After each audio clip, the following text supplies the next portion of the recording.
नमस्कार दोस्तों, स्वागत है आपका अपने YouTube चैनल में। आज हम करंट अफेयर 20 जून 2026 के महत्वपूर्ण प्रश्नों को लेकर के आए हैं, जो विभिन्न प्रकार के प्रतियोगी परीक्षाओं के लिए बहुत महत्वपूर्ण हैं। तो चलिए शुरू करते हैं। पहला प्रश्न है, हाल ही में किस भारतीय शहर को यूनेस्को क्रिएटिव सिटी नेटवर्क में शामिल किया गया है? तो सही उत्तर है ग्वालियर। यूनेस्को का पूरा नाम है United Nations Educational Scientific and Cultural Organization. UNESCO की स्थापना हुई 16 नवंबर 1945 को। यूनेस्को का मुख्यालय है पेरिस, फ्रांस में। यूनेस्को क्रिएटिव सिटीज़ नेटवर्क यूसीसीएन की स्थापना हुई वर्ष 2004 में। ग्वालियर को यूनेस्को क्रिएटिव सिटी में सिटी ऑफ म्यूजिक के रूप में शामिल किया गया है। ग्वालियर घराना सबसे प्राचीन घराना है संगीत का। तानसेन संगीत समारोह भी ग्वालियर में आयोजित किया जाता है। वाराणसी भी यूनेस्को के क्रिएटिव सिटीज़ नेटवर्क में सिटी ऑफ म्यूजिक के रूप में शामिल है। Jaipur UNESCO creative cities network में क्राफ्ट एंड फोक आर्ट के रूप में शामिल है। मुंबई को फिल्म सिटी के रूप में जो है शामिल किया गया है, और हैदराबाद को इसमें गैस्ट्रोनॉमी के रूप में शामिल किया गया है। आज का दूसरा प्रश्न है, कोप 30 जलवायु सम्मेलन की मेजबानी कौन सा देश करेगा? तो इसकी मेजबानी जो देश करेगा वो है ब्राज़ील। कोप का पूरा नाम है कॉन्फ्रेंस ऑफ द पार्टीज। कोप संयुक्त राष्ट्र जलवायु परिवर्तन फ्रेम सम्मेलन यूएनएफसीसीसी के अंतर्गत आयोजित होता है। यूएनएफसीसी की स्थापना जो है 1992 में हुई। कोप 30 का आयोजन ब्राज़ील के बेलेम शहर में होगा। अमेजन वर्षा वन को पृथ्वी के फेफड़े के नाम से जाना जाता है। पेरिस समझौता 2015 में हुआ था। तो पेरिस समझौते का जो मुख्य उद्देश्य था, वैश्विक तापमान वृद्धि को 2 डिग्री से नीचे और 1.5 डिग्री सेल्सियस तक सीमित रखने का प्रयास करना है। कोप 28 का आयोजन जो है दुबई संयुक्त राज्य अमीरात में हुआ है। कोप 29 की जो मेज़बानी है वो बाकू अजरबैजान ने की। कोप 30 की जो थीम है वो है जलवायु वित्त अनुकूलन और अमेजन संरक्षण, climate finance adaptation and Amazon conservation. ये इसका जो है थीम रहने वाली है। हाल ही में किस देश ने अंतरिक्ष में अपना पहला लकड़ी का उपग्रह वुडन सैटेलाइट, जिसे लिग्नोसेट नाम दिया गया है, सफलतापूर्वक लॉन्च किया है? तो ये लॉन्च किया है जापान ने। लिग्नोसेट विश्व का पहले लकड़ी से निर्मित उपग्रह है।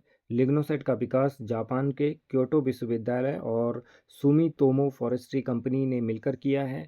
लिग्नोसेट लिग्नोसेट नाम लैटिन शब्द लिग्नो से लिया गया है, जिसका अर्थ लकड़ी होता है। लिग्नोसेट मुख्यतः जापानी होनोकी मैग्नोलिया वृक्ष की लकड़ी से बनाया गया है। विश्व का पहला कृत्रिम उपग्रह स्पुतनिक फर्स्ट था, जो 4 अक्टूबर 1957 को लॉन्च किया गया था। भारत का पहला कृत्रिम उपग्रह आर्यभट्ट 19 अप्रैल 1975 को लॉन्च किया गया था। भारत का पहला सौर मिशन आदित्य L1 है। भारत का पहला संचार उपग्रह एप्पल है, और भारत का पहला समर्पित मौसम उपग्रह कल्पना फर्स्ट है। हाल ही में भौगोलिक संकेतक जीआई टैग प्राप्त करने वाली प्रसिद्ध जादू पटिया पेंटिंग का संबंध मुख्य रूप से किस राज्य और जनजाति से है? तो ये है झारखंड की संथाल जनजाति से। भारत की प्रसिद्ध स्क्रॉल चित्रकला फड़ चित्रकला राजस्थान है। जीआई टैग प्राप्त करने वाली झारखंड की जो चित्रकलाएं हैं वो हैं सोहराय, खोबर और जादू पटिया। सोने की पत्तियों का प्रयोग किस चित्रकला में होता है? तो तंजौर चित्रकला में होता है। भगवान जगन्नाथ से संबंधित चित्रकला जो है वो पट्टचित्र है। संथाल जनजाति से संबंधित चित्रकला जादू पटिया है। गौंड जनजाति से संबंधित चित्रकला गौंड चित्रकला है। महाराष्ट्र की प्रसिद्ध जनजातीय चित्रकला वारली है। उत्तराखंड की पारंपरिक लोक चित्रकला ऐपण है। आंध्र प्रदेश की प्रसिद्ध हस्त निर्मित चित्रकला जो है वो है कलमकारी। मधुबनी चित्रकला बिहार से संबंधित है। पट्ट चित्रकला उड़ीसा से संबंधित है, और वारली चित्रकला महाराष्ट्र से संबंधित है। कलमकारी पेंटिंग जो है आंध्र प्रदेश से संबंधित है। फट चित्रकला राजस्थान से संबंधित है। कांगड़ा चित्रकला हिमाचल प्रदेश से प्रतिष्ठित है। पिथौरा चित्रकला गुजरात और मध्य प्रदेश से संबंधित है। गौंड चित्रकला जो है मध्य प्रदेश से संबंधित है। बाघ गुफा चित्रकला मध्य प्रदेश से संबंधित है। चोरियाल स्क्रॉल पेंटिंग तेलंगाना से संबंधित है। कालीघाट चित्रकला पश्चिम बंगाल से संबंधित है। थांग का चित्रकला लद्दाख और सिक्किम यानी बौद्ध धर्म से संबंधित है। तंजौर चित्रकला जो है तमिलनाडु से संबंधित है, और मैसूर चित्रकला जो है कर्नाटक से संबंधित है। अगला प्रश्न है, हाल ही में सिर्फ 14 वर्ष की आयु में 7 महाद्वीपों की सबसे ऊंची चोटियों को फतह करने वाले 7 समिट चैलेंज सबसे कम उम्र के भारतीय पर्वतारोही कौन बने हैं? तो इसमें जो बने हैं वो हैं आपके बी ऑप्शन है इसका। बी ऑप्शन है विश्वनाथ कार्तिकेय पदाकंती। वो कौन कौन सी 7 समिट हैं? पहला है इसमें माउंट एवरेस्ट, दूसरी है इसमें आपका माउंट किलिमंजारो जो कि अफ्रीका में है, तीसरी है माउंट एल्ब्रुस जो कि यूरोप में है। चौथी जो है इसके अंदर अमेरिका की जो है डेनाली है, उत्तरी अमेरिका की। पांचवी दक्षिणी अमेरिका की जो है एकांगुआ है। और सातवां जो है माउंट विल्सन है। और सातवीं जो है ऑस्ट्रेलिया ओसनिया की कांस्टेंट पिरामिड या पुंचक जया जो हैं, ये 7 चोटियां हैं जिन पर इन्होंने फतह हासिल की है। माउंट एवरेस्ट नेपाल और तिब्बत पर है। माउंट एकागुआ अर्जेंटीना में दक्षिण अमेरिका में है।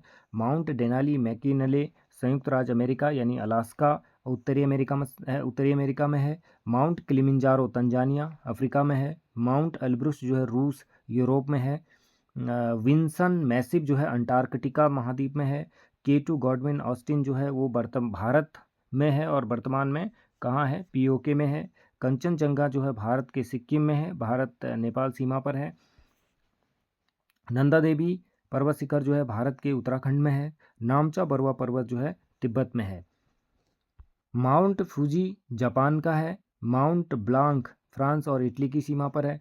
माउंट कुरुक जो है वो है न्यूजीलैंड का है। माउंट विंसल संयुक्त राज्य अमेरिका में है। माउंट विल्सन संयुक्त राज्य अमेरिका में है। ये बड़ा इंपॉर्टेंट है क्योंकि एक माउंट विंसन है जो कि अंटार्कटिका में है, दूसरा है माउंट विल्सन जो कि संयुक्त राज्य अमेरिका में है। माउंट कॉस्को जो है वो ऑस्ट्रेलिया की मुख्य भूमि पर है। माउंट केनिया जो है वो केनिया में है।